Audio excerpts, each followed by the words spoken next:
Yo, what's up, dudes? Okay, so I know that a lot of you have been watching my content, but you forgot to hit the subscribe button. It's okay, but just go do that right now, and then we can get into this video. For higher keys, there's really only one choice to play, and that's Kyrian Mechanicos with Repeat Decree, Growing Inferno, Fellfire Haste, Vicious Ink, Shattered Restoration, and Fell Defender.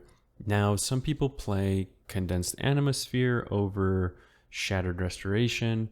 I just find the healing from orbs to be a lot higher, and it's kind of more passive, and it kind of happens more often. It's just kind of personal preference. I don't really know the numbers behind it, but it's really not that big of a deal. My talent setup for every key is always the same. It's Agonizing Flames, Fallout, Spirit Bomb, Fracture, Quickens Sigils, Demonic, and of course, Last Resort for that awesome cheat death, which happens a lot because we're not Blood DKs. Now, when it comes to gear, I am playing Darkglare Medallion in every key. It simply can't be matched by any other legendary in terms of survivability. Being able to extend meta through Fell Devastation is super awesome. I try to keep my haste and verse around 30%. I find that to be like a sweet spot for survivability. And currently I'm playing a Vein Ripper for extra damage. I would throw in more verse items if I could.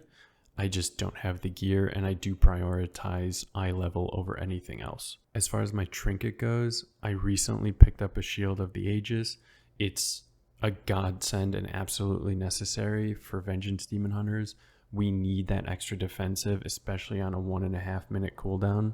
It actually has allowed me to push higher keys. I really think it's a trinket diff when it comes to higher keys. That extra defensive is just too strong. And on the topic of trinkets, I just want to jump over to Subcreation and show you what other things people are using, like the Targeting Reticle, the Stun Grenade, the Reactive Defense Matrix, the Heart of Alar, as well as the Warped Faded Weave. It's all kind of cheat death trinkets that are really great, or very high verse trinkets. And while we're on this page, I know people, ask about weapon enchants. I use Ascended. It gives a lot of self-healing. It improves your own healing and celestial guidance just for that main stab buff. Other people run Sinful Rev for damage. I don't really think that's a big deal. I'd rather have the self-healing and when big pulls happen. And then other people are using Lightless Force to meme around damage, but it's not that big of a deal.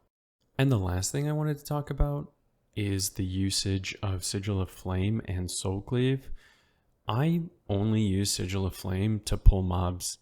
I might press it during a key because I'm bored or something like that. But other than that, it's just a Fracture and Spirit Bomb spam, as well as weaving in my defensives and my Kyrian ability and things like that. And for Soul Cleave, I just wanted to show you kind of a couple logs. This is Shatterek. He's Wowhead's guide writer currently for Demon Hunters. He pressed Soul Cleave 25 times over like a 35-minute key, and that's just because the button isn't worth pressing, and I bet he just pressed this just because, honestly. And then we have Shane, who's a high Vengeance Demon Hunter runner who didn't press Soul Cleave at all over 41.5 minutes of a dungeon.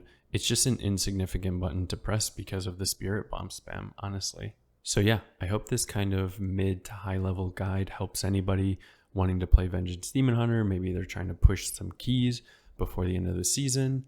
But yeah, don't forget to subscribe. Come check me out on Twitch, and see you later. Bye.